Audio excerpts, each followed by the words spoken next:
மருத்துவ குணம் உண்டு. இன்றைக்கு டாக்டர் கௌதமன் அவர்கள் எந்த மூலிகைகளின் பயன்பாடுகளை நம்மிடையே பகிர்ந்து கொள்ள வந்திருக்கிறார் என்பதை கவனிக்கலாம்.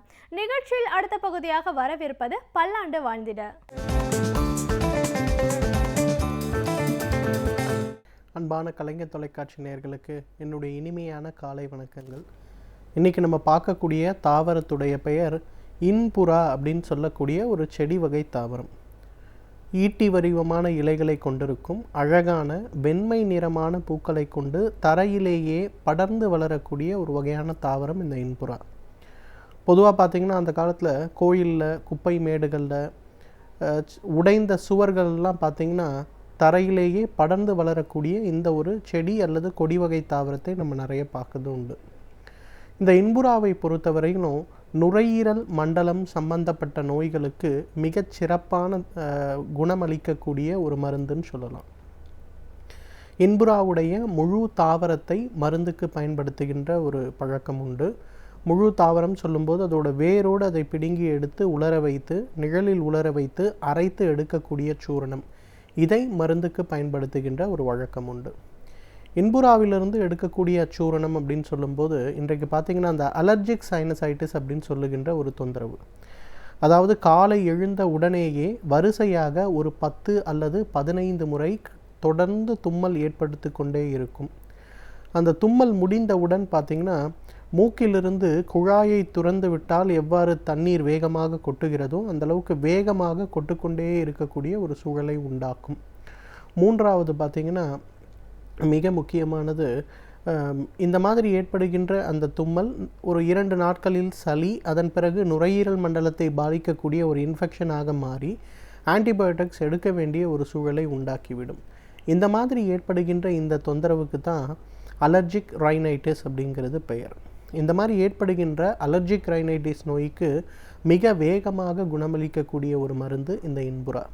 பொதுவாக பாரம்பரிய மருத்துவத்தில் என்ன பண்ணுவோன்னா, ஒரு 100 மில்லி தண்ணீர் எடுத்து அதில் ஒரு தேக்கரண்டி, அதாவது 5 கிராம் அளவுக்கு இந்த இன்புறாவுடைய சூரணத்தை இட்டு கொதிக்க வைத்து அதை 50 மில்லியாக குறைக்க வேண்டும். பிறகு வடிகட்டி அதில் ஒரு தேக்கரண்டி தேன் கலந்து காலை ஒரு வேளை இரவு ஒரு வேளை ஒரு மருந்தாக இல்லாமல் ஒரு மூலிகை தேநீராக குடிக்கும்போது பார்த்திங்கன்னா ஒரு 2 மாத காலத்திலேயே எவ்வளவு நாள்பட்ட அலர்ஜிக் ரைனைட்டிஸ்ன்னு சொல்லக்கூடிய அலர்ஜி சம்பந்தப்பட்ட சைனசைட்டிஸ் சம்பந்தப்பட்ட கோளாறாக இருந்தாலும் அது மறைந்து போகிறத பார்க்க முடியும். நிறைய பேருக்கு பார்த்திங்கன்னா இன்றைக்கு ஏற்படுகின்ற இன்னொரு முக்கியமான தொந்தரவு ஆஸ்துமா சம்பந்தப்பட்ட தொந்தரவு. இந்த ஆஸ்துமா சம்பந்தப்பட்ட தொந்தரவு ஏற்படும் போது பார்த்திங்கன்னா இன்றைக்கு நிறைய நேரடியாக இரத்தத்தில் கலக்கக்கூடிய ஊசிகளை மருந்தாக போட்டுக்கொள்வதோ அல்லது பஃப் அப்படின்னு சொல்லக்கூடிய டைரக்டாக அந்த மூச்சு இறுக்கத்தை குறைக்கக்கூடிய மருந்துகளை நுரையீரலில் செலுத்தக்கூடிய நெபுலைசர்னு சொல்லக்கூடிய ஒரு சிகிச்சையும் இன்றைக்கு அதிகமாக நாம் எடுத்துக்கொள்ளப்படுவதை பார்க்கிறோம். ஆனால் இந்த இன்புறாவிலிருந்து எடுக்கக்கூடிய கஷாயம் கிட்டத்தட்ட பார்த்திங்கன்னா இதே போல் வேகமாக ஆஸ்துமாவில் ஏற்படக்கூடிய அந்த ஒரு இறுக்கத்தை குறைப்பதற்கு மட்டுமல்லாமல் ஆஸ்துமா நோயுடைய தாக்கத்தை குறைப்பதற்கே உதவி செய்வதை நம்ம பார்க்கலாம். அந்த வகையில் பார்த்திங்கன்னா இந்த இன்புறாவிலிருந்து எடுக்கக்கூடிய அந்த ஒரு கஷாயம், அதாவது 2 வகையாக ஆஸ்துமா நோய்க்கு கொடுக்கக்கூடிய வழக்கம் உண்டு. முதல் வகை அப்படின்னு பார்த்திங்கன்னா, காலை எழுந்த உடனேயே வெறும் வயிற்றில் இன்புறாவுடைய முழு தாவரத்தை நன்றாக அரைத்து எடுக்கக்கூடிய அந்த ஒரு கல்கத்தை காலை ஒருவேளை மட்டும் உணவுக்கு முன்பு சாப்பிடுவது ஒரு வழக்கம். 2வது வழக்கம் ஒரு மூலிகை தேநீராக கொடுக்கக்கூடிய ஒரு வழக்கம் உண்டு. 3வது, நிறைய பாரம்பரிய மருத்துவர்கள் பார்த்திங்கன்னா இந்த இன்புறா தாவரம் வருடம் முழுவதும் கிடைக்காத ஒரு சூழல் இருப்பதனால இந்த தாவரம் கிடைக்கும்போது அதை எடுத்து நன்றாக ஒரு சட்டியில் இட்டு அதை சீலை செய்து அதை புடமிட்டு சாம்பல் போல வெண்மை நிறமான சாம்பலாக அதை வைத்துக் கொள்வார்கள். இந்த மாதிரி வீசிங் அல்லது ஆஸ்துமா சம்பந்தப்பட்ட நோயாளிகள் வரும்போது மட்டும் ஒரே ஒரு சிட்டிகை, அதாவது ஒரு 200 மில்லிகிராம் அளவுக்கு அதை தேனிலோ அல்லது நெய்யிலோ குழப்பி சாப்பிட சொல்லுவாங்க. அந்த மாதிரி சாப்பிடும்போது பார்த்திங்கன்னா அந்த ஆஸ்துமா நோயுடைய தாக்கம் மிக வேகமாக குறைவதோடு மட்டுமல்லாமல் ஆஸ்துமா நோய்க்கு வழக்கமாக உபயோகப்படுத்துகின்ற அந்த நெபுலைசர் மற்றும் ரெஸ்பிரேட்டரி பஃப் இது எதுவுமே இல்லாமல் இருப்பதை நாம் பார்க்க முடியும். 3வது பார்த்திங்கன்னா இன்றைக்கு குழந்தைகளுக்கு அடிக்கடி ஏற்படுகின்ற நுரையீரல் மண்டல கோளாறுகள். இப்போ பள்ளிக்கூடம்லாம் முடிந்து விட்டது. பள்ளிக்கூடம் துவங்கிய உடனேயே பார்த்திங்கன்னா நிறைய குழந்தைகள் பார்த்திங்கன்னா அவங்க பள்ளிக்கூடத்தில் இருக்கக்கூடிய மற்ற குழந்தைகளுக்கு இருக்கக்கூடிய இன்ஃபெக்ஷனை வாங்கிட்டு வரதை நம்ம பார்க்க முடியும். அந்த மாதிரி இன்ஃபெக்ஷன் வாங்கிட்டு வரும்போது வரத்திற்கு காரணம் என்னன்னு பார்த்திங்கன்னா அந்த குழந்தைகளுடைய நோய் எதிர்ப்பு சக்தி மிக குறைவாக இருப்பது. இரண்டாவது பார்த்திங்கன்னா சில குழந்தைகள் மாதத்திற்கு ஒரு முறையேனும் உடல் நலம் சரியில்லை அப்படின்னு சொல்லி அவங்க ஒரு நாளோ 2 நாளோ பள்ளிகளுக்கு விடுமுறை எடுக்க வேண்டிய குழந்தைகள் கூட நிறைய பேர் இருக்காங்க. அந்த மாதிரி இருக்கக்கூடிய குழந்தைகளுக்கு நல்ல தீர்வளிக்கக்கூடிய மருந்து தான் இந்த இன்புரா.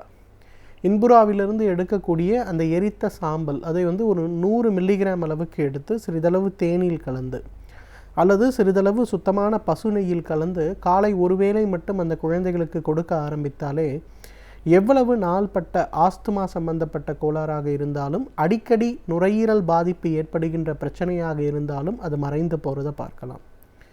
நிறைய குழந்தைகளுக்கு பார்த்திங்கன்னா பசியின்மை அப்படின்னு சொல்லக்கூடிய ஒரு தொந்தரவு இருக்கும். அதாவது உணவு உண்ண வேண்டிய நேரங்களில் எந்த வகையான உணவும் அவர்கள் உண்ண மாட்டார்கள். மற்ற நேரங்களில் நொறுக்கு தீனி சம்பந்தப்பட்ட உணவுகளை மட்டும் அந்த குழந்தைகள் நிறைய சாப்பிடுவதை நாம் பார்க்கிறோம். அந்த மாதிரி குழந்தைகளுக்கு உடலுடைய நோய் எதிர்ப்பு சக்தி மட்டுமல்லாமல் உடல் மூளைக்கு தேவையான ஊட்டச்சத்துக்களும் மிக குறைவாக இருக்கும். அந்த குழந்தைகளுடைய ஈரல் மற்றும் சீரண மண்டலத்தை தூண்டுவதற்கு இந்த இன்புரா ஒரு மிகச்சிறந்த மருந்து. பொதுவாக பாரம்பரிய மருத்துவத்தில் என்ன பண்ணுவாங்கன்னா அரிஷ்டம் அப்படின்னு சொல்லக்கூடிய ஒரு வகையான ஒரு ப்ரிப்பரேஷன் பண்ணுவாங்க. இது குழந்தைகளுக்காக உள்ள ப்ரிப்பரேஷன்.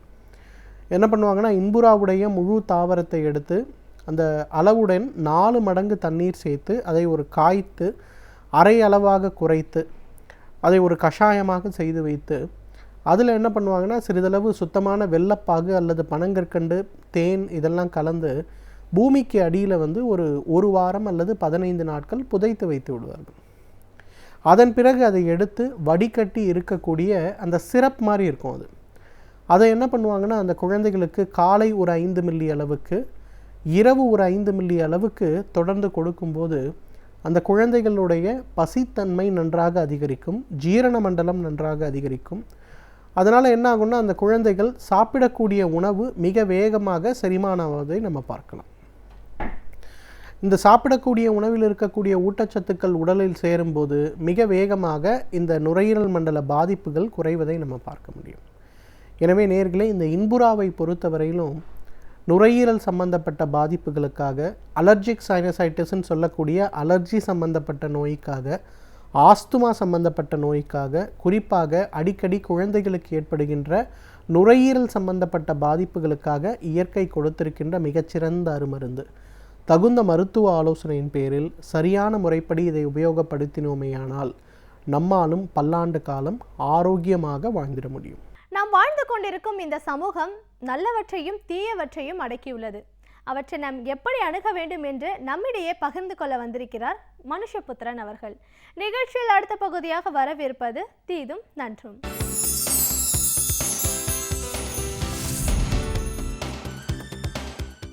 வணக்கம் நண்பர்களே, இன்னும் ஒரு இனிய காலை பொழுதில் தீதும் நன்றும் நிகழ்ச்சியில் உங்களை சந்திப்பதில் மிக்க மகிழ்ச்சி அடைகிறேன்.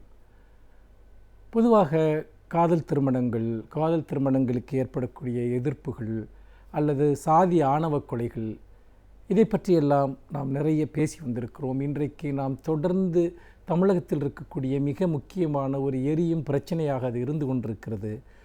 திராவிட இயக்க மண்ணில் காதல் திருமணங்களும் சுயமரியாதை திருமணங்களும் செழித்தோங்கிய மண்ணில் இன்று காதலர்கள் தங்கள் உயிருக்கு பயந்து ஓடிக்கொண்டிருக்கக்கூடிய ஒரு காட்சியை பார்க்கிறோம்.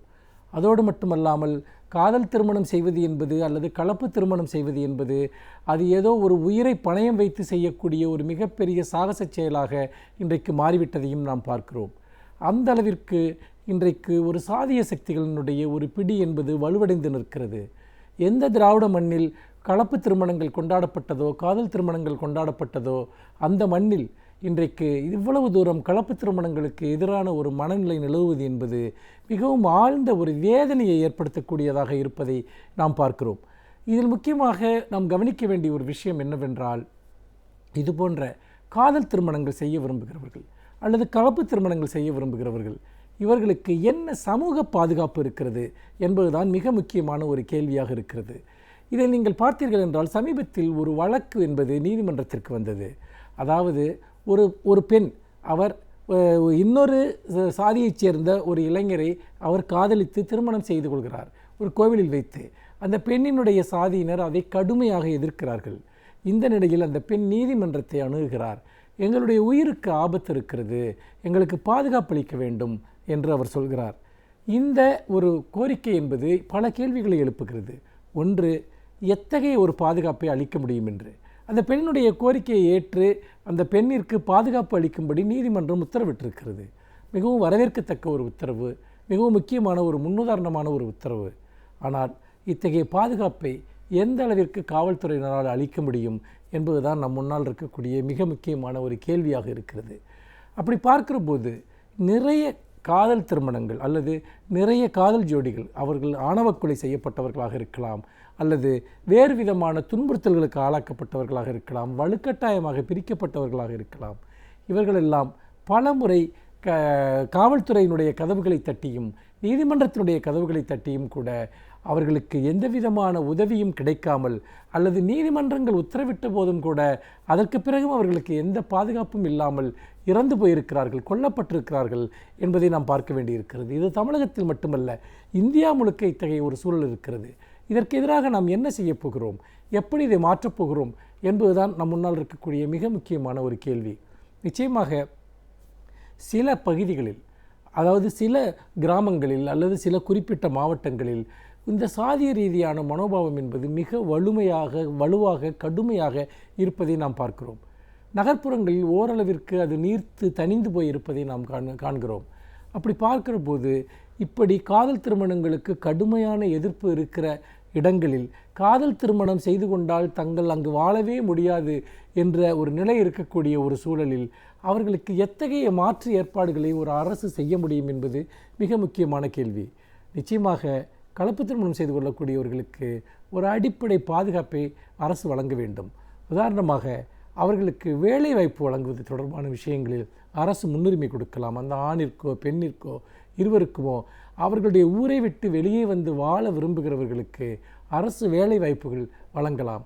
அதே போல் இதுபோன்ற புகார்கள் வருகிற போது அவர்களுக்கு அடைக்கலம் தேவைப்பட்டால் அப்படி அடைக்கலம் அளிக்கக்கூடிய சிறப்பு விடுதிகளை அல்லது சிறப்பு முகாம்களை, சிறப்பு இல்லங்களை உருவாக்கலாம்.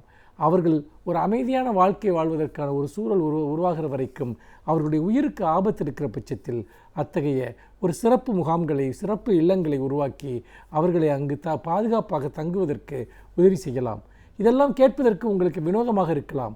ஆனால் இன்றைக்கு சாதி அமைப்பு என்பது அவ்வளவு கொடூரமாக இருக்கக்கூடிய ஒரு சூழலில் இப்படி அபயம் தேடி வருபவர்களுக்கு ஒரு இடம் அளிப்பது மிக மிக முக்கியம்.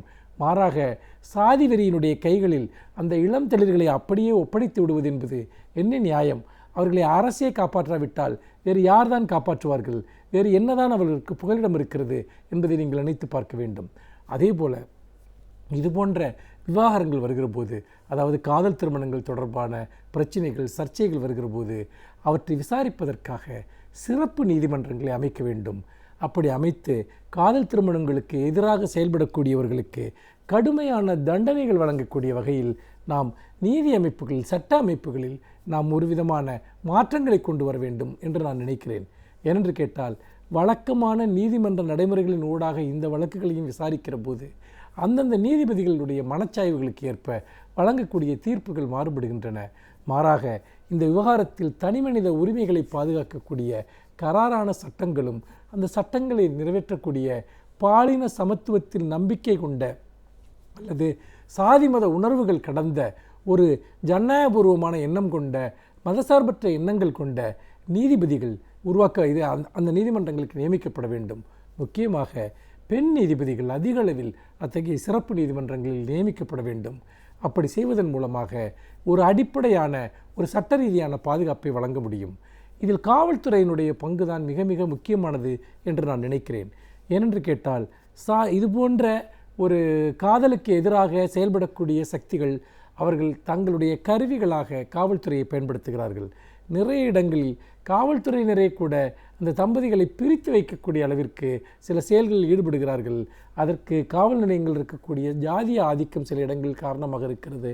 பண ரீதியான செல்வாக்கு அல்லது வேறு விதமான அரசியல் செல்வாக்குகள் காரணமாக இருக்கின்றன.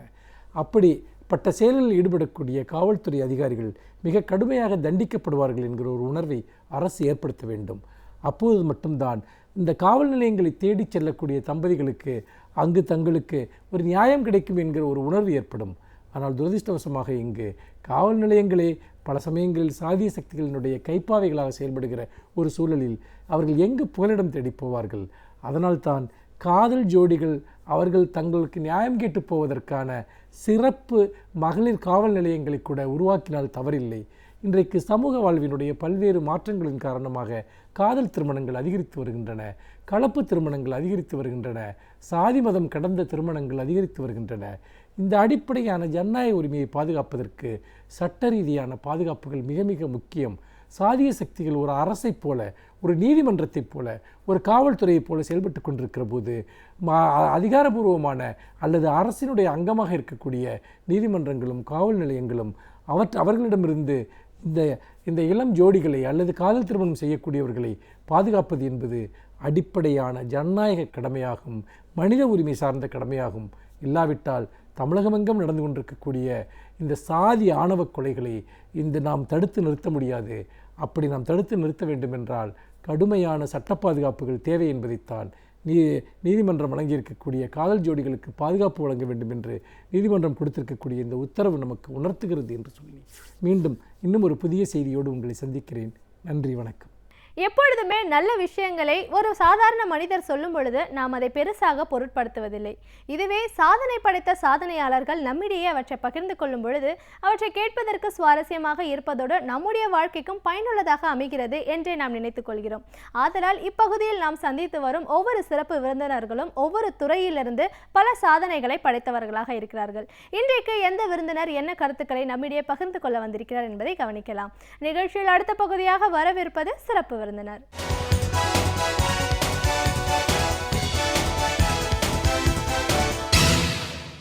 வணக்கம் நேயர்களே, விடியலே வா நிகழ்ச்சியின் சிறப்பு விருந்தினருக்கான நேரம் இது. இன்றைய சிறப்பு விருந்தினர் இந்திய மாணவர் சங்கத்தின் மாநில செயலாளர் திரு உச்சிமா காளி. ஒரு மாணவர் சங்கத்தோட செயலாளர் அப்படிங்கிற முறையில் கல்வியோட முக்கியத்துவம் என்ன, அனைவருக்கும் கல்வி கிடைக்க வேண்டிய அவசியம் என்ன, ஒரு தனிமனித முன்னேற்றத்திற்கும் ஒரு சமூக முன்னேற்றத்திற்கும் கல்வி எவ்வளோ முக்கியத்துவம் வாய்ந்ததாக இருக்குது அப்படின்னு பல விஷயங்களை இன்னைக்கு நம்ம அவர்கிட்ட கேட்டு தெரிஞ்சுக்கலாம். வணக்கம் சார். வணக்கம். இந்திய மாணவர் சங்கத்தின் மாநில செயலாளர் அப்படிங்கிற முறையில் எங்கள் நிகழ்ச்சிக்கு உங்களை நாங்கள் முதல்ல வரவேற்கிறோம் சார். நன்றி. மாணவர் அமைப்பு சங்கம் அப்படின்னு சொல்லும்போது ஒவ்வொரு தனி மனிதனும் கல்வியில் முன்னேற்றம் அடையணும் அப்படிங்கிறது ரொம்ப முக்கியமானது. அதுதான் ஒரு சமுதாயமே முன்னேறத்துக்கான ஒரு அடிக்கோல்னு சொல்லலாம். அதை உறுதி செய்கிறதுக்கு அரசாங்கமும் பல நிலைகளில் எல்லா விதமான சலுகைகளையும் மாணவர்களுக்கு கொடுக்குறாங்க அப்படின்றத நம்ம பார்க்குறோம். இது எந்த அளவுக்கு உண்மை? அனைவருக்கும் கல்வி கிடைக்கிறதுக்கான ஒரு சூழல் இன்னைக்கு அமைஞ்சிருக்கா? ஒரு அரசு மூலமா ஒருத்தரோட எதிர்பார்ப்புகள், ஒரு மாணவனா என்ன மாதிரியான ஒரு எதிர்பார்ப்புகள் இருக்கு? இன்னைக்கு நடைமுறையில் எந்த மாதிரியான ஒரு பிரச்சனைகள், சிக்கல்களை மாணவர்கள் சந்திக்கிறாங்க? உயர்கல்வின்னு வரும்போது புதிய உயர்கல்வி கொள்கைகள்லாம் இந்த மாறுதலில் எந்த அளவுக்கு ஒரு தனி மனிதனோட கல்வியோட முன்னேற்றத்தில் பாதிப்பை ஏற்படுத்தும்? முன்னாடி எப்படி இருந்துச்சு? இப்படி நிறைய விஷயங்களை எங்கள் நேர்களோட நீங்கள் முழுமையாக பகிர்ந்துக்கணும் சார். முதல்ல கல்வியோட முக்கியத்துவம் பற்றி பேசுவோம். இன்னைக்கு நம்ம எல்லாரும் ஸ்கூலில் போய் சேர்க்கறத பார்க்குறோம். எல்கேஜினா இன்னைக்கு ப்ரைவேட் ஸ்கூல்ஸ்லாம் 2 நாள் 3 நாள் க்யூவில் நின்று அப்ளிகேஷன் வாங்குறதுன்னு சொல்கிறதெல்லாம் நம்ம கேள்விப்படுறோம். இதெல்லாம் ஒரு சில பேருக்கு எட்டாக்கனியாக இருக்கிற ஒரு சூழலும் நம்ம நாட்டில் நிலவரதை நம்ம பார்க்குறோம். ஆனால் கல்வின்னு வரும்போது அனைவருக்கும் கல்வி அவசியமானது, அதை ஒரு அரசாங்கம் உறுதி செய்யணும் அப்படின்னு நம்ம பேசுகிறதையும் பார்க்குறோம். கல்வி எந்த அளவு முக்கியத்துவம் வாய்ந்தது, அது எந்த அளவுக்கு முழுமையாக இன்னைக்கு எல்லாருக்கும் கிடைச்சிருக்கு? கல்வி என்பது ஒரு சமூக மாற்றத்திற்கான கருவி அப்படிங்கிறத உலக புகழ்பெற்ற கல்வியாளர் பாவ்லோ ஃப்ரைரா சொல்கிறார். உலகத்தினுடைய பல்வேறு நாடுகளில் கல்வி அரசனுடைய பொறுப்பில் இருக்குது. குறிப்பாக வளர்ந்த நாடுகள் என சொல்லப்படுகிற ஐரோப்பிய தேசங்கள் முழுவதும் கல்வி அரசனுடைய பொறுப்பில் இருக்குது. ஆனால் இந்தியா சுதந்திரம் அடைந்த போது கல்வி கொடுக்கிற பொறுப்பை அரசு தான் ஏற்றுக்கொண்டது. அதை தொடர்ந்த முறையில் தான் ஒரு 3 கல்வியாளர்கள் தலைமையிலான கமிட்டிகள் உருவாக்கப்பட்டது. அந்த கமிட்டிகள் முழுவதும் கல்வி கொடுக்கறத அரசனுடைய பொறுப்பு என்பதை வரையறை செய்தது தான் நம்மளால் பார்க்க முடியும். ஆனால் 80களுக்கு பின்னால் உருவாக்கப்பட்ட புதிய கல்விக் கொள்கை என்கிற பெயரால், ராஜீவ்காந்தி காலத்தில் உருவாக்கப்பட்ட புதிய கல்விக் கொள்கை முற்றிலும் கல்வியை ஒரு பகுதியை தனியார் மயமாக்குகிற நடவடிக்கையை நம்மளால் துவங்கப்பட்டதாக கடந்த 25 ஆண்டுகளாக பார்த்துக்கிட்டு வர்றோங்கிறது. அப்போ கல்வி எல்லோருக்கும் கிடைக்க வேண்டும் என்று சொன்னால் அதை சாத்தியப்படுத்துவது அரசால் மட்டும்தான் முடியும் என்பதுதான் உலகத்தினுடைய பல்வேறு நாடுகளினுடைய சுய முன்னேற்றத்திற்கு கல்வியினுடைய அடிப்படை அம்சத்தை நம்மளால் பார்க்க முடிகிறது.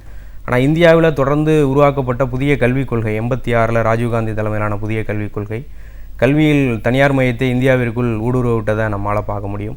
இன்றைக்கும் மத்திய மனிதவள மேம்பாட்டுத்துறை அமைச்சகம் வெளியிட்டிருக்கிற புள்ளி விவரத்தில் இந்தியாவில் இருக்கிற ஒட்டுமொத்தமான கல்வியில் 68% இன்றைக்கு தனியார் வசம் இருக்கிறதுங்கிறத நம்ம கண் முன்னால் பார்க்குறோம். அப்போ அரசனுடைய பங்களிப்பு என்னவாக இருக்குன்னு சொன்னால் வெட்டி கொஞ்சம் கொஞ்சமாக சுருக்கப்பட்டு மிகப்பெரிய அளவிலான அரசு கல்வியை கட்டுப்படுத்த முடியாத அளவிற்கு மாறி இருக்கிறத நம்மளால் பார்க்க முடிகிறது. ஏழைகளுக்கும் எளியோர்களுக்கும் கல்வி வழங்க வேண்டும் என்று சொன்னால் அது அரசால் மட்டும்தான் சாத்தியப்படுத்த முடியுங்கிறத நம்மளால் பார்க்குறோம். அதனால தான் தமிழ்நாட்டில் காமராஜர் கல்வி கண் திறந்த கடவுள் என இன்றைக்கும் மக்களால் போற்றப்படுகிறார். இன்றைக்கும் அரசு சார்ந்த நிறுவனங்கள் தான் தமிழ்நாட்டில் 35,000க்கு மேலான அரசு பள்ளிகள் இருக்கிறது.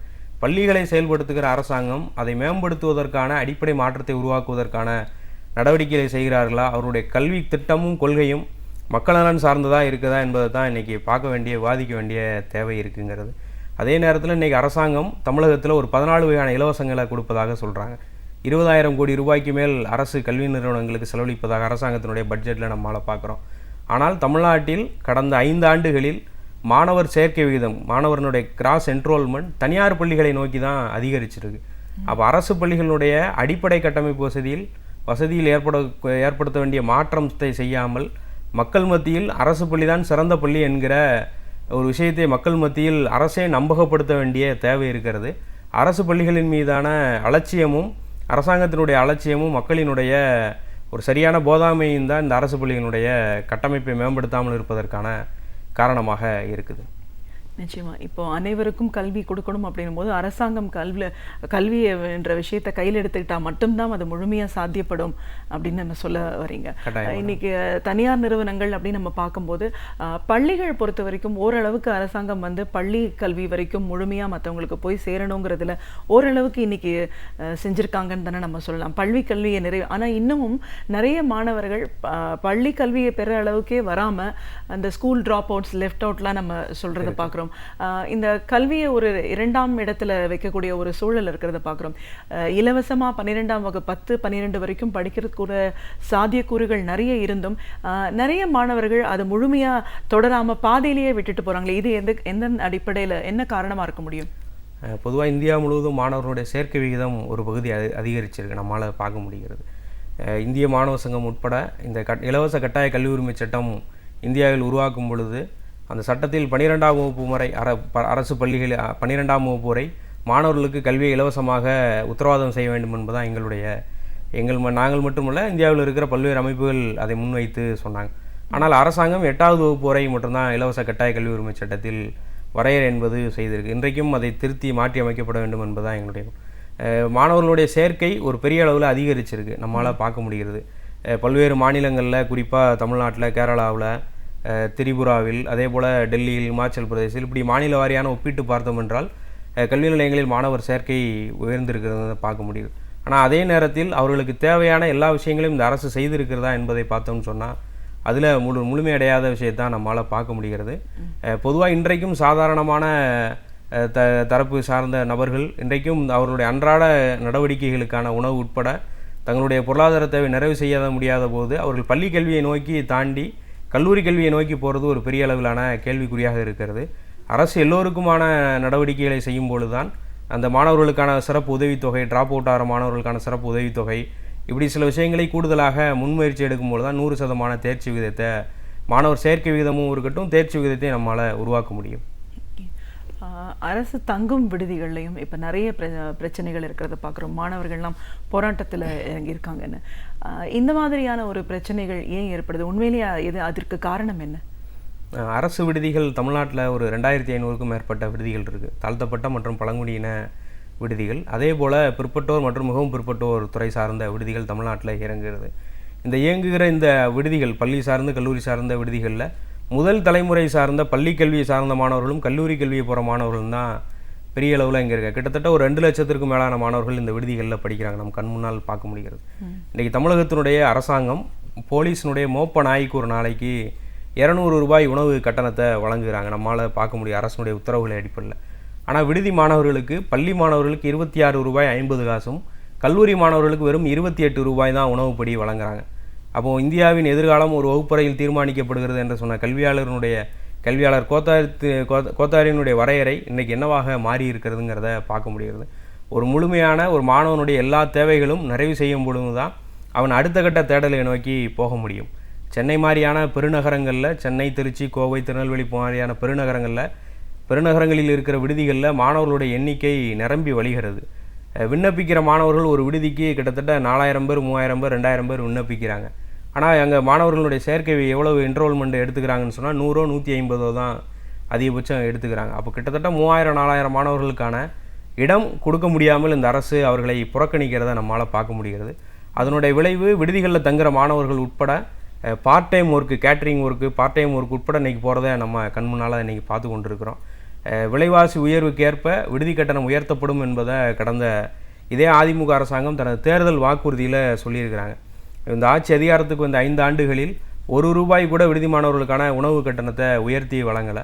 அதுவே சொல்வதும் ஒன்றும் செய்வதும் ஒன்றுமாகத்தான் கடந்த அரசனுடைய நடவடிக்கையை நம்மால் பார்க்க முடிகிறது.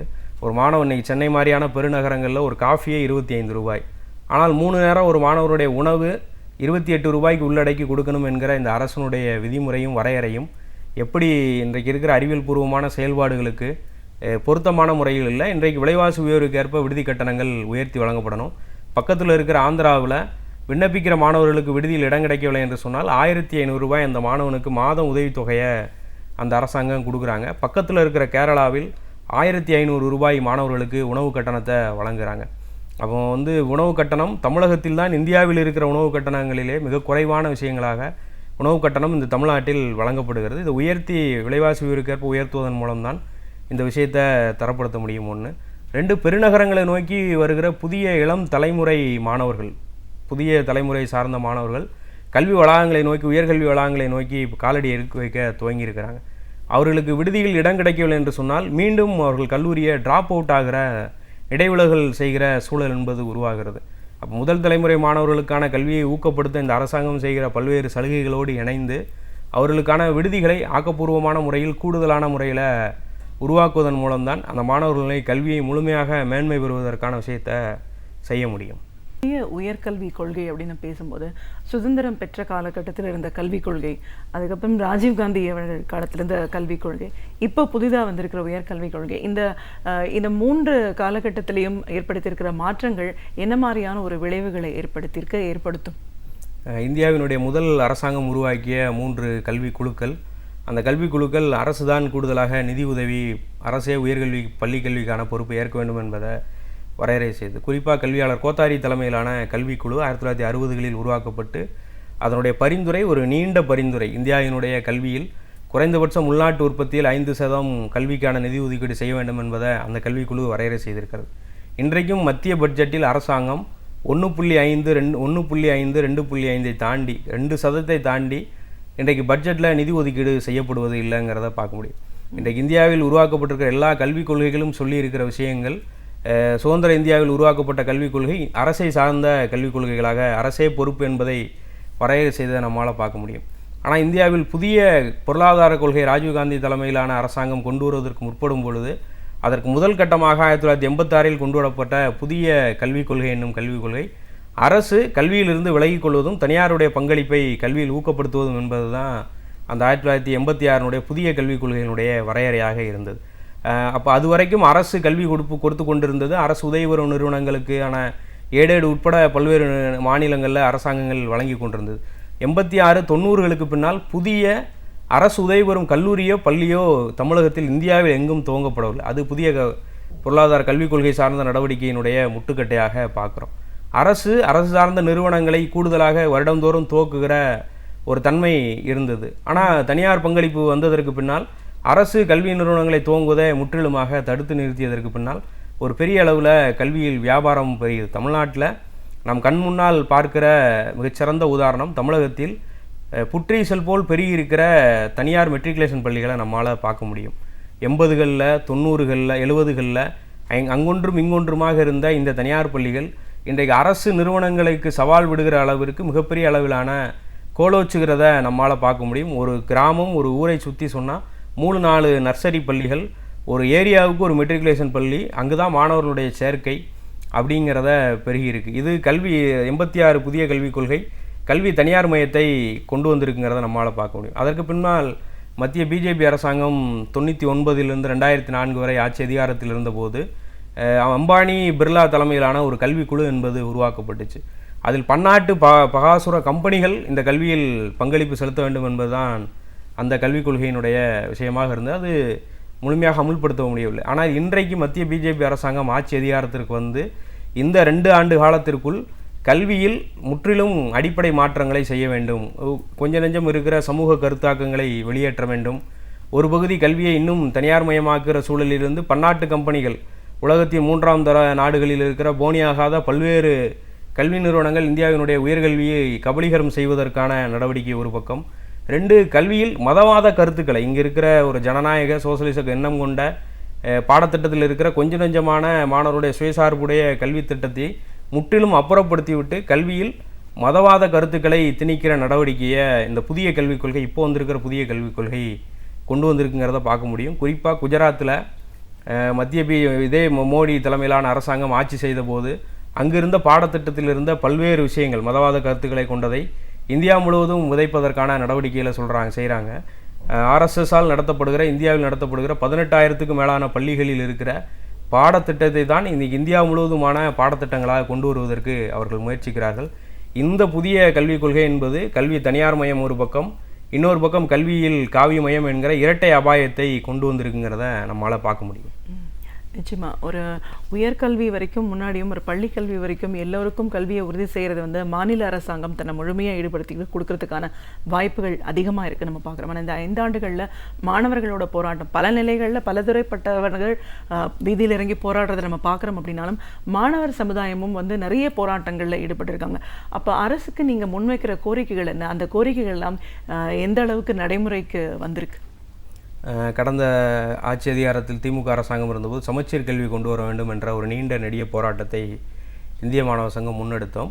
திமுக தனது தேர்தல் வாக்குறுதியில் சொன்னாங்க. அந்த அடிப்படையில் சமச்சீர் கல்விக்கான ஒரு பொது பாடத்திட்டம் என்பது முனைவர் முத்துக்குமரன் தலைமையிலான ஒரு கமிட்டி ஆய்வு செய்து கிட்டத்தட்ட 117 பரிந்துரைகள் கொடுத்தாங்க. அந்த பரிந்துரைகள் அடிப்படையில் முதல் பொது பாடத்திட்டம் என்பதை கடந்த திமுக அரசாங்கம் கொண்டு வந்ததை நம்மால் பார்க்க முடியும். தமிழகத்தில் இருக்கிற மிக அசாதாரணமான சூழல், தமிழக பள்ளி கல்வியில் நிலவுகிற இன்இக்வாலிட்டி, சமச்சீரற்ற நடவடிக்கையை சமன் செய்வதற்கான ஒரு நடவடிக்கை தான் சமச்சீர் கல்வியினுடைய ஒரு முற்போக்கான நடவடிக்கைங்கிறத இந்திய மாணவர் சங்கம் நாங்கள் பார்க்குறோம். இந்த ஆட்சி அதிகாரத்திற்கு வந்த அதிமுக அரசாங்கம் தனது முதல் அமைச்சரவை கூட்டத்தினுடைய முடிவே என்னவாக இருக்குன்னு சொன்னால் சமச்சீர் கல்வியை தமிழகத்தில் தடை செய்வது. அது அரசியல் காழ்ப்புணர்ச்சியோடு அப்படிங்கிறத நம் கண் முன்னால் பார்க்க முடிகிறது. அரசியல் காழ்ப்புணர்ச்சி என்பது தமிழக மக்களினுடைய நலன் சார்ந்த விஷயத்தை கூட அரசியல் காழ்ப்புணர்ச்சியாக பார்க்கிறத இந்த அதிமுக அரசாங்கம் துவங்கியது.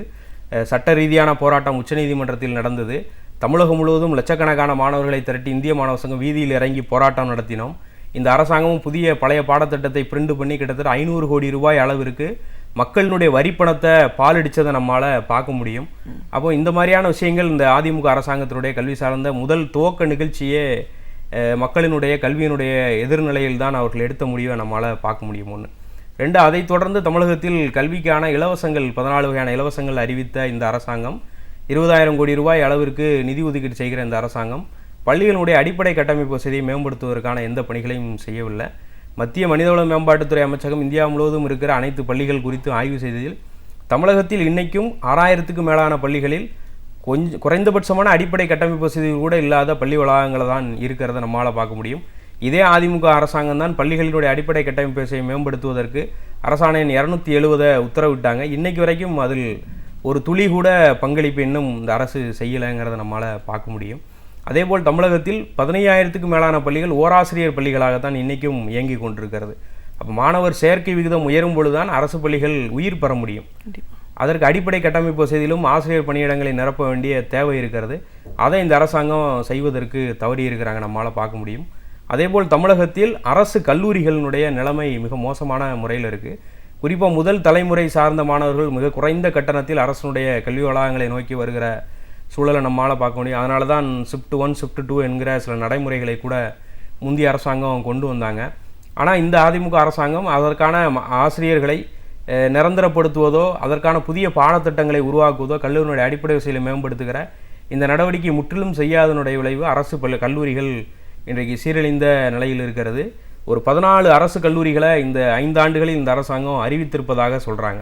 இந்த 5 ஆண்டுகளில் அறிவிக்கப்பட்ட இந்த 14 அரசு கலைக்கல்லூரிகளில் கல்லூரிகளுக்கான இடம் இன்னும் அடையாளப்படுத்தப்படலை, சொந்த கட்டிடம் இன்னும் உருவாக்கப்படலை, ஆசிரியர் பணியிடங்கள் உட்பட இன்னும் நிரப்பப்படாத ஒரு சூழலில் தான் கல்லூரி வளாகங்கள் இயங்கிட்டு இருக்கு. குறிப்பாக சென்னையில் திருவொற்றியூரில் ஒரு உறுப்பு கல்லூரி அறிவித்தாங்க. இன்றைக்கு வரைக்கும் மாநகராட்சியினுடைய அனுமதி இல்லாமல் ஒரு மாநகராட்சிக்குள்ளேயே அந்த பள்ளி நிர்வாகத்திடமே அனுமதி வாங்காமல் ஒரு கல்லூரி இயங்கி கொண்டு இருக்கிறது. காலையில் ஃபஸ்ட் இயரு, மதியம் செகண்ட் இயரு, அதுக்கு அடுத்து தேர்ட் இயர். ஒரு கடுமையான இட நெருக்கடியில் அந்த கல்லூரி வளாகம் இன்னும் முழுமை பெறாமல் இருக்கிறது. சமீபத்தில் ஆர்கே நகர் இடைத்தேர்தலில் தமிழக முதலமைச்சர் வெற்றி பெற்றவுடன் ஒரு கல்லூரி அறிவித்தாங்க. இன்றைக்கு வரைக்கும் அந்த கல்லூரிக்கான எந்த பணியும் துவங்கப்படலை. ஒரு ஐடிஐயில் தான் அந்த பள்ளி இயங்கி கொண்டு இருக்கிறது. நாம் கண் முன்னால் பார்க்கும் இதுதான் தமிழகத்தில் இந்த கடந்த அரசாங்கம் செய்திருக்கிற விஷயங்களாக நம்மால் சொல்ல முடியும். இது ஒரு பெரிய அளவில் கல்லூரிகளுடைய மேம்பாட்டிற்கான விஷயங்களாக இல்லாமல் அது தேர்தல் வாக்குறுதிகளுக்கான அறிவிப்புகளாக, பொம்மாத்து அறிவிப்புகளாக தான் இந்த அதிமுக அரசாங்கத்தினுடைய கல்வி சார்ந்த கொள்கைகளை நம்மால் பார்க்க முடியும். ஊழலை நிறுவனமயமாக்கி இருக்கிற நடவடிக்கைகளை இந்த அரசாங்கம் தொடர்ந்து செய்திருக்கிறாங்க. பல பத்திரிகைகளை பார்ப்போம். இன்றைக்கி தமிழகத்தினுடைய உயர்கல்வித்துறை அமைச்சர் பழனியப்பனுக்கே சீட் இல்லைன்னு சொன்னால் ஒரு மிகப்பெரிய அளவிலான ஊழலினுடைய மையமாக பல்கலைக்கழகத்தினுடைய துப்புரவு பணியாளரிலிருந்து துணைவேந்தர் வரைக்கும் கோடிக்கணக்கான ரூபாய் ஊழல் என்பது இன்னைக்கு தொடர்ந்து நடந்து கொண்டே இருக்குது. கிட்டத்தட்ட இந்த அரசாங்கம் 50,000 கோடி ரூபாய்க்கு மேல் மற்றும் உயர்கல்வியில் ஊழல் நடந்திருப்பதாக பல்வேறு பத்திரிகை செய்திகள் குறிப்பிடுகின்றன. சமீபத்தில் அரசு கல்லூரி பணியிடங்களை நிரப்புவதற்கு மற்றும் ஒரு 1073 போஸ்டிங்க்கு 25 லட்சம் ரூபாய் குறைந்தபட்சம் என்கிற முறையில் வசூலிச்சிருக்கிறாங்க. பல பேர் பணம் கொடுத்துட்டும் கூட இன்னும் வேலை கிடைக்கல அப்படிங்கிறத புலம்பல்களை தமிழ்நாட்டினுடைய அங்கொன்றும் இங்கொன்றுமாக நம்ம பார்த்து கொண்டே தான் இருக்கிறோம். ஒரு ஊழலை நிறுவனமயப்படுத்திய அரசாக கடந்த அரசாங்கம் செயல்பட்டு கொண்டிருக்கு. நிச்சயமாக இப்போ தேர்தல் வரக்கூடிய இந்த ஒரு சூழலில் மக்கள் பொதுவாக பார்த்தீங்கன்னா ஒரு மாற்றம் தேவை அப்படிங்கிறது ஒரு ஒருமித்த குரல் வெளியே இருக்கிறத நம்ம பார்க்குறோம். ஒரு மாணவர் சங்கத்தோட செயலாளர் அப்படிங்கிற முறையில் இன்றைக்கி இளைய தலைமுறையினோட எதிர்பார்ப்பு என்னவா இருக்குது, எந்த மாதிரியான ஒரு விஷயங்களை முன் வச்சு இந்த தேர்தலை அவங்க சந்திக்க போகிறாங்க, அது முதல் தலைமுறை இந்த சட்டமன்ற தேர்தலில் முதல் முறையாக ஓட்டு போடுற எண்ணிக்கை இந்த வாட்டி அதிகமாக இருக்குது அப்படின்னு சொல்கிறத பார்க்குறோம். ஸோ இப்போ இளைஞர்கள் மாணவர்கள் மத்தியில் என்ன மாதிரியான ஒரு மாற்றத்தை விரும்புகிறாங்க? இளைஞர்களும் மாணவர்களும் ஒரு நேர்மையான, நம்பிக்கையான நல்லவர்களை தேர்ந்தெடுக்க வேண்டும் என்பதை விரும்புகிறார்கள். ஒரு முதல் தலைமுறை என்று சொன்னால் எதையுமே புதிதாக சிந்திக்கிற ஒரு தலைமுறை, குறிப்பாக மாற்றத்தை விரும்புகிற தலைமுறையாக இருக்கிறார். ஊழல் கரைபிடிந்த அதிமுகவை அப்புறப்படுத்த வேண்டும் என்பதில் தெளிவாக இருக்கிறாங்க. இளைஞர்களும் மாணவர்களும் நாங்கள் களத்தில் இருக்கிறோம், மாணவர்களோடு இருக்கிற போது எங்களால் அறிந்து கொள்ள முடிகிறது. இரு அரசுகளையும் தாண்டி புதிய மாற்றத்திற்கான ஒரு நடவடிக்கையை, நம்பிக்கையை பெறுகிற அரசியல் கட்சியால் மட்டும்தான் மாணவர்களிடமிருந்து இளம் தலைமுறை வாக்காளர்களை பெற முடியும். ஒன்று, குறிப்பாக ஊழலற்ற ஒரு நல்ல நிர்வாகத்தை உருவாக்கக்கூடிய, ஒரு நல்ல நிர்வாகத்தை தரக்கூடிய ஒரு அரசியல் கட்சியால் மட்டும்தான் மாணவர்களுடைய நம்பிக்கையை, வாக்கை பெற முடியும். அதற்காக மக்களும் வாக்களிக்க மாணவர்களும் தயாராக இருக்கிறார்கள். ஒரு புதிய அரசாங்கத்துக்கு முன்னாடி மாணவர்கள் எந்த மாதிரியான ஒரு கோரிக்கைகளாக முன்வைக்க தயாராக இருப்பாங்க? இப்போ மாணவர் அமைப்பு நாங்கள் தொடர்ந்து முன்வைத்து கொண்டிருக்கிற விஷயம், தமிழகத்தின் அரசு பள்ளிகளை பலப்படுத்த வேண்டும். குறிப்பாக அருகாமை பள்ளிகளை உருவாக்க வேண்டிய தேவை இருக்குது. கல்வியில் தனியார் மையத்தை தடை செய்ய வேண்டிய தேவை இருக்குது. கல்வியிலுடைய தனியார் நிறுவனங்களை கட்டுப்படுத்த வேண்டும், தடை செய்கிற நடவடிக்கையை செய்யணும் அப்படிங்கிறது ஒன்று. எல்லோருக்கும் பள்ளி கல்வியும் எல்லோருக்கும் உயர்கல்வியும் கிடைக்கிற சாத்தியப்படுத்துவதற்கான வசதி வாய்ப்புகளை இந்த அரசாங்கம் உருவாக்க வேண்டும். இலவசங்கள் மற்றும் சமூகத்தில் எந்த மாற்றத்தையும் உருவாக்காது. இலவசங்களையும் தாண்டி அடிப்படை மாற்றத்தை உருவாக்குகிற நடவடிக்கையை புதிதாக தேர்ந்தெடுக்க போகிற அரசாங்கம் செய்ய வேண்டிய தேவை இருக்குது. குறிப்பாக விடுதி மாணவர்களுக்கான உணவு கட்டணம், விடுதிகளை அதிகமாக திறக்க வேண்டிய தேவை இருக்கிறது. அரசு சார்ந்த கல்வி நிலையங்களை ஒரு பெரிய அளவில் உருவாக்கும் பொழுது மட்டும்தான் மாணவர்களுக்கான உயர்கல்வி முற்றிலுமாக கிடைக்கும். கல்வி மட்டுமல்ல, கல்வியோடு சார்ந்த வேலைவாய்ப்பு சார்ந்த புதிய திட்டங்களை உருவாக்குவதற்கான நடைமுறைகளை இந்த அரசு, புதிதாக தேர்ந்தெடுக்கப்பட வேண்டிய அரசு செய்ய வேண்டும் என்பதுதான் மாணவர்களுடைய கோரிக்கை. இந்திய மாணவர் சங்கத்தின் மாநில செயலாளர் அப்படிங்கிற முறையில் கல்வியோட முக்கியத்துவம் என்ன, அவசியம் என்ன, இதை பற்றின ஒரு புரிதல் ஒரு சாதாரண நிலையில் இருக்கிறவங்களுக்கு எந்த அளவுக்கு, அது ஒரு அரசாங்கம் உறுதி செய்ய வேண்டிய அவசியம் என்னவா இருக்குது, அரசின் மூலமாக என்ன மாதிரியான ஒரு எதிர்பார்ப்புகள் மாணவர் மத்தியில் இருக்குது, இதை எல்லாத்தையும் தாண்டி இந்த 5 ஆண்டுகளில் பலவிதமான போராட்டங்களை இன்னைக்கு மாணவர்கள் நடத்தியிருக்காங்க. அதையெல்லாம் தாண்டியும் அவங்க கேட்ட கோரிக்கைகள் எதுவும் நிறைவேறாத ஒரு சூழல் தான் இன்னைக்கு இருக்குது. எந்த ஒரு மாற்று வந்தாலும் அவங்க எல்லாம் என்ன மாதிரியான விஷயங்கள், மாணவர்கள் முன்வைக்கிற கோரிக்கைகள் என்ன, அதையெல்லாம் சரி செய்யக்கூடிய ஒரு அரசாங்கம் வரணுங்கிறது தான் உங்களோட எதிர்பார்ப்பா இருக்குன்னு பல விஷயங்களை, கருத்துக்களை எங்களோட நீங்க முழுமையா பகிர்ந்ததுக்கு நன்றி. நாள்தோறும் பல அரிய தகவல்களை நம்மிடையே பகிர்ந்து கொண்டு வரும் பேராசிரியர் சுபவீர பாண்டியன் அவர்கள் இன்றைக்கு என்ன அரிய தகவல்களை நம்மிடையே பகிர்ந்து கொள்ள இருக்கிறார் என்பதை கவனிக்கலாம். நிகழ்ச்சியில் அடுத்த பகுதியாக வரவிருப்பது ஒன்றே சொல் நன்றே சொல்.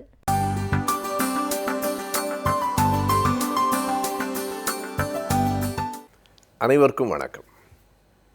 நம்முடைய வாழ்நிலையும் கருத்தும் என்னவாக இருக்கின்றன என்பது எவ்வளவு முக்கியமானதோ அதே அளவுக்கு நம்முடைய தோற்றமும் வெளிப்பாடும் எப்படி இருக்கின்றன என்பதும் முக்கியமானது.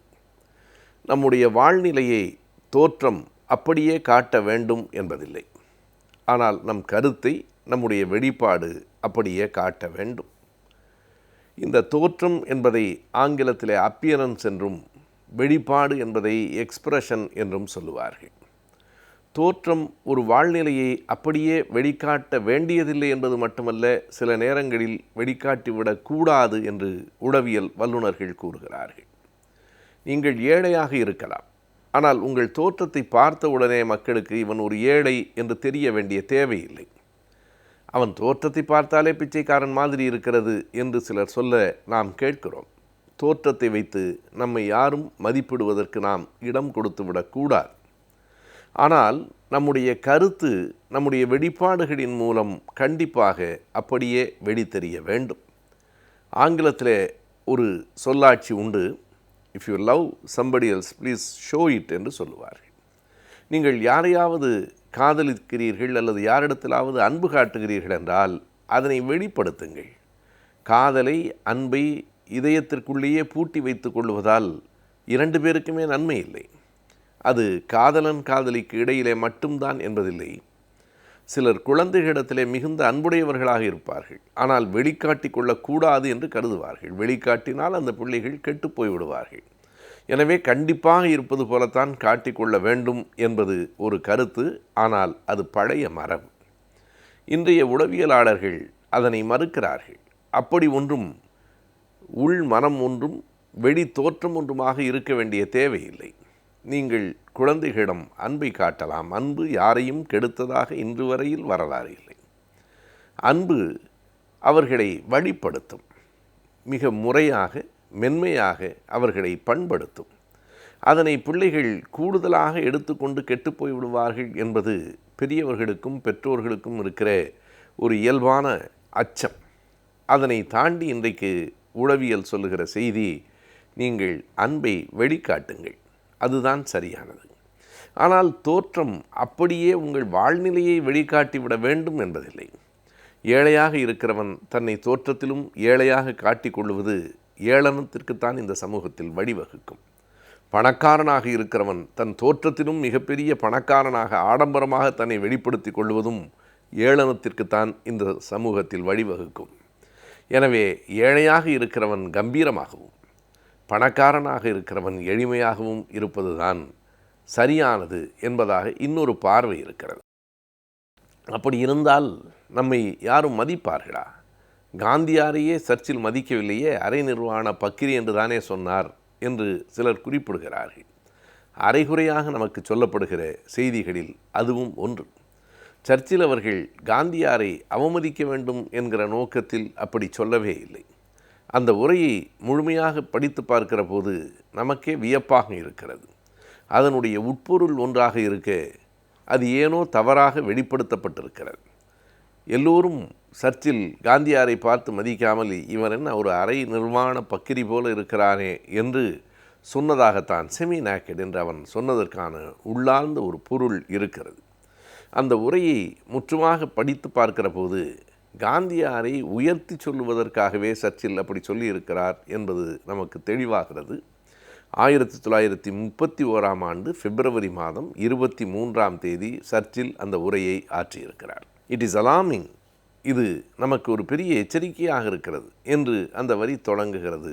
அந்த பத்தியிலே தான் சர்ச்சில் சொல்லுகிறார், பார்வைக்கு தோற்றத்திற்கு ஒரு அரை நிர்வாண பக்கிரி போல இருந்தாலும் Gandhi is still able to organise the civil disobedience movement in India என்று அந்த வரி நிறைவடைகிறது.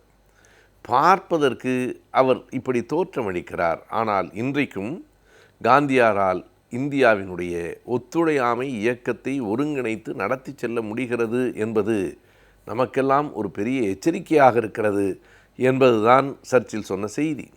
எனவே தோற்றத்தை வைத்து மதிப்பிட்டு விடாதீர்கள் என்று அவர் சொன்னதை நாம் எப்படியோ தவறாக எடுத்துக்கொண்டு காந்தியாரை சர்ச்சில் அவமதித்து விட்டார் என்று கூறிக்கொண்டிருக்கிறோம். சர்ச்சில் அவமதிக்கவில்லை, தோற்றத்தை பார்த்து ஏமாந்து விடாதீர்கள் என்று தங்கள் நாட்டுக்காரர்களை அவர் எச்சரித்தார். அவர் அப்படி இருக்கலாம். ஆனால் இன்றைக்கும் இந்தியா முழுமையும் ஒத்துழையாமை இயக்கத்தை ஒருங்கிணைக்கிற ஆற்றல் மிகுந்தவராக அவர் இருக்கிறார் என்று கூறியபோதுதான் தோற்றம் அவர் வாழ்நிலையை காட்டவில்லை. அவருக்கு இருக்கிற அதிகாரத்தை, அவருக்கு இருக்கிற செல்வாக்கை, அவர் மக்களிடம் ஏற்படுத்தி இருக்கிற தாக்கத்தை அவருடைய உடையை வைத்து மதிப்பிட்டு விடாதீர்கள் என்று மிகச் சரியாக சர்ச்சில் சொன்ன அந்த உரை நம்மால் தவறாக புரிந்து கொள்ளப்பட்டிருக்கிறது.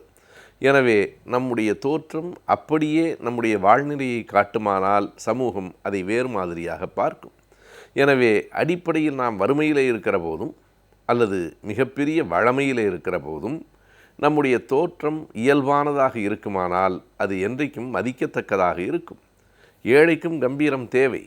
அதுபோலவே மிகப்பெரிய செல்வர்கள், மிகப்பெரிய பதவியில் இருக்கிறவர்கள் இயல்பாக இருக்கிற போது அதை எளிமை என்று பாராட்டுகிறார்கள். இன்னொன்றையும் நாம் கவனிக்க வேண்டும். பணக்காரன் இயல்பாக இருந்தால்தான் அதற்கு எளிமை என்று பெயர். ஏழை இயல்பாக இருந்தால் அதற்கு வறுமை என்று பெயர். எளிமையை போற்றுவோம், வறுமையை அவமதிப்போம்.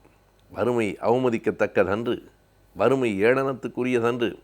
ஆனாலும் நம்மிடத்திலே அப்படிப்பட்ட குணங்கள் நம்மிடம் என்று சொன்னால் ஒரு சமூகத்தின் பொது புத்தியில் அப்படிப்பட்ட குணங்கள் உறைந்து போயிருக்கின்றன. எனவே கவனமாக இருக்க வேண்டியிருக்கிறது. தோற்றத்தை வெளிப்படுத்துகிற போது நாம் எப்படி இருக்க வேண்டும், அதுபோல கருத்துக்களை வெளிப்படுத்துகிற போது அந்த வெளிப்பாடு எக்ஸ்பிரஷன் இருக்கிறதே அது எப்படி இருக்க வேண்டும், அதிலே தெளிவு இருக்க வேண்டும். எதை நாம் கருதுகிறோமோ அது கேட்கிறவனுக்கு போய் சேர்கிறது என்றால் தான் வெளிப்பாட்டு திறன் இருக்கிறது என்று பொருள். நான் ஒன்று நினைத்தேன், அது இப்படி புரிந்து கொள்ளப்பட்டு விட்டது என்று சொன்னால் சரியாக புரிய வைக்கவில்லை என்றுதான் அதற்கு அர்த்தம். எனவே எந்த ஒன்றையும் கருதுவதை அதே அளவுக்கு இன்னொரு இடத்தில் கொண்டு போய் சேர்த்துவிட முடியாது. ஒரு பனிக்கட்டியை எவ்வளவுதான் நாம் கவனமாக கொடுத்தாலும் அது கொஞ்சம் கரையும். நம்முடைய கருத்துகளும் சொற்களுக்கு வருகிற போது, எழுத்துகளுக்கு வருகிற போது அதனுடைய அடிப்படையான திடமான அந்த உரு கொஞ்சம் சிதையத்தான் செய்யும். ஆனால் முற்றுமாய் அது சிதைவதோ அல்லது வேறு ஒரு பொருளாக மாறுவதோ அந்த வெளிப்பாட்டு திறனுக்கு உரியதாக இருக்காது. எனவே இரண்டிலும் நாம் கவனமாக இருக்க வேண்டியிருக்கிறது. நம்முடைய வாழ்நிலையை மேம்படுத்தி கொள்வது தான் முதன்மையானது, கருத்துக்களை செழுமைப்படுத்தி கொள்வது தான் முதன்மையானது. ஆனால் அதற்கு எது துணை நிற்கிறது என்றால் வாழ்நிலைக்கு தோற்றம் துணை நிற்கிறது, கருத்துகளுக்கு வெளிப்பாடு துணை நிற்கிறது. எனவே தோற்றம் வெளிப்பாடு என்கிற இரண்டும் ஒரு மேல் கட்டுமானம்தானே என்று அவற்றின் மீது கவனம் செலுத்தாமல் விட்டுவிடக்கூடாது. அதுதான் உங்களின் அடித்தளம் என்ன என்பதை நிலைநிறுத்துகிறது என்று உளவியலாளர்கள் கூறுகிறார்கள். இந்த கருத்து நாம் கவனத்தில் கொள்ளத்தக்கதாக, வாழ்வில் பின்பற்றத்தக்கதாக இருக்கிறது.